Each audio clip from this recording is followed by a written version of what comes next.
Tahun baru biasanya identik dengan harapan dan permulaan. Namun, di timur laut Ukraina, awal 2026 justru dibuka dengan suara yang sama seperti tahun-tahun sebelumnya, dentuman artileri. Kupiansk kembali masuk dalam laporan harian medan perang, menandakan bahwa kota ini belum lepas dari pusaran konflik. Tidak ada perayaan, tidak ada jeda. Yang ada hanyalah tekanan militer yang terus berulang, hari demi hari, di wilayah yang sejak lama menjadi rebutan strategis.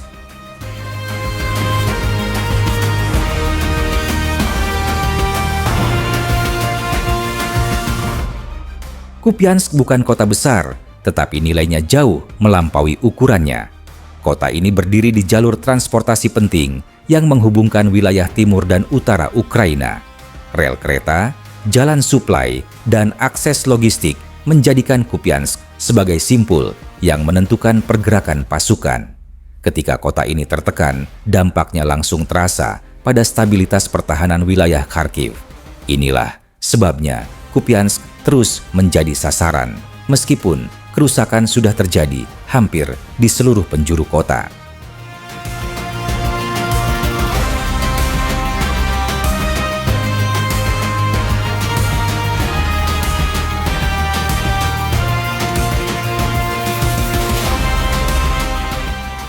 Dalam upaya mempertahankan tekanan, Rusia kembali mengandalkan artileri berat, termasuk meriam Swagrak 2S5 Gyatsin S.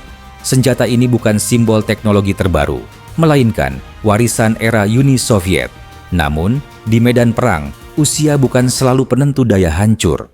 Dengan kaliber 152 mm dan jangkauan tembak yang jauh, Gyatsin S tetap mampu menghantam target di kedalaman pertahanan lawan, termasuk di sektor Kupiansk.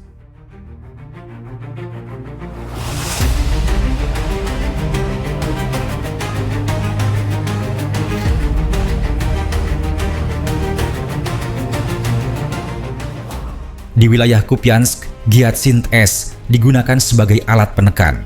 Tembakan artileri jarak jauh diarahkan untuk mengganggu konsentrasi pasukan Ukraina, merusak posisi pertahanan, dan memutus jalur logistik. Selain dampak fisik, bombardir berkala juga membawa tekanan psikologis. Bahkan tanpa pergerakan pasukan besar, artileri mampu menjaga suasana tidak stabil dan memaksa lawan terus berada dalam kondisi siaga.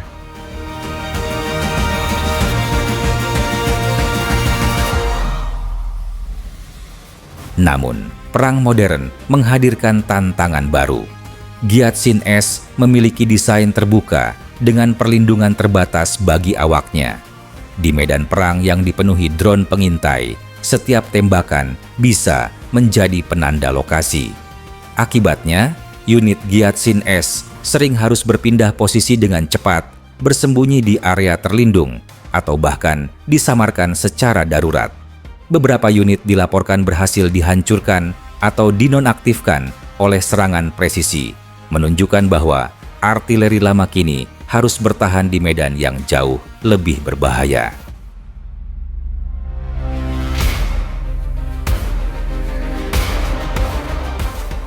Pertanyaan mengenai berapa banyak unit Gyatsin S yang dikerahkan Rusia ke Kupiansk hingga kini memang belum memiliki jawaban pasti. Tidak ada angka resmi yang pernah diumumkan, baik oleh pihak Rusia maupun dari laporan internasional. Dalam konteks perang, penempatan artileri berat termasuk informasi paling sensitif karena berkaitan langsung dengan kekuatan tembakan, rencana ofensif, dan pertahanan wilayah. Karena itu, detail semacam ini hampir selalu diselimuti kerahasiaan.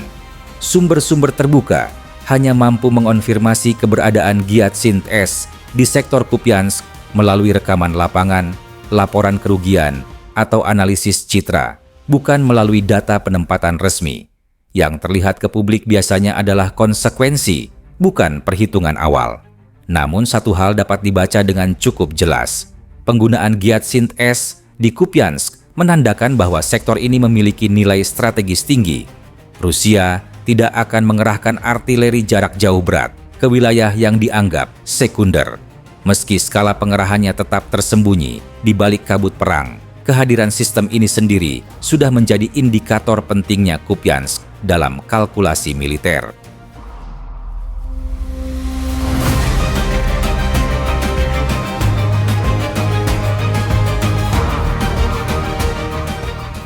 Sementara perhitungan militer berlangsung di peta dan ruang komando, kehidupan warga sipil berjalan di jalur yang sama sekali berbeda. Kupiansk yang dahulu merupakan kota aktif dan padat, kini hampir kosong. Dari puluhan ribu penduduk sebelum perang, pada awal 2026 hanya ratusan orang yang masih bertahan. Jalan-jalan yang dulu ramai kini sunyi, dengan bangunan rusak dan jendela kosong menjadi pemandangan sehari-hari.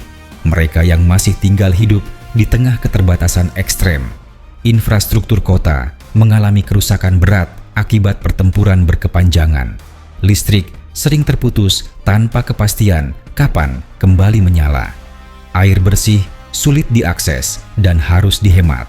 Layanan kesehatan hanya tersedia secara terbatas, sementara fasilitas medis banyak yang rusak atau tidak beroperasi.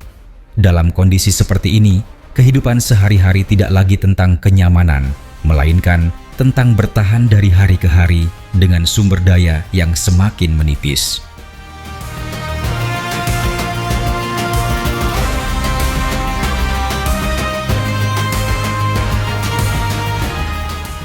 Menjelang pergantian tahun, muncul klaim bahwa kru militer Rusia mengucapkan selamat tahun baru kepada warga Spil dan Kupiansk.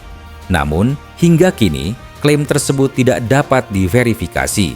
Tidak ada laporan media kredibel, tidak ada bukti visual, dan tidak ada pernyataan resmi yang mendukungnya.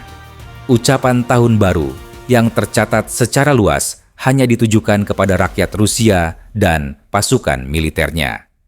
Di tengah perang informasi, narasi semacam ini mudah muncul, tetapi kenyataan di lapangan tetap sama. Kupiansk pada awal 2026 adalah potret perang modern. Senjata lama yang masih digunakan, teknologi baru yang mengubah segalanya, dan warga sipil yang menjadi korban paling sunyi. Di kota ini, bertahan hidup bukan sekadar keadaan, melainkan bentuk perlawanan yang paling nyata. Informasi ini berasal dari sumber laporan terbuka dan media internasional. Situasi di lapangan dapat berubah sewaktu-waktu, dan klaim dari setiap pihak belum tentu dapat diverifikasi secara bersamaan.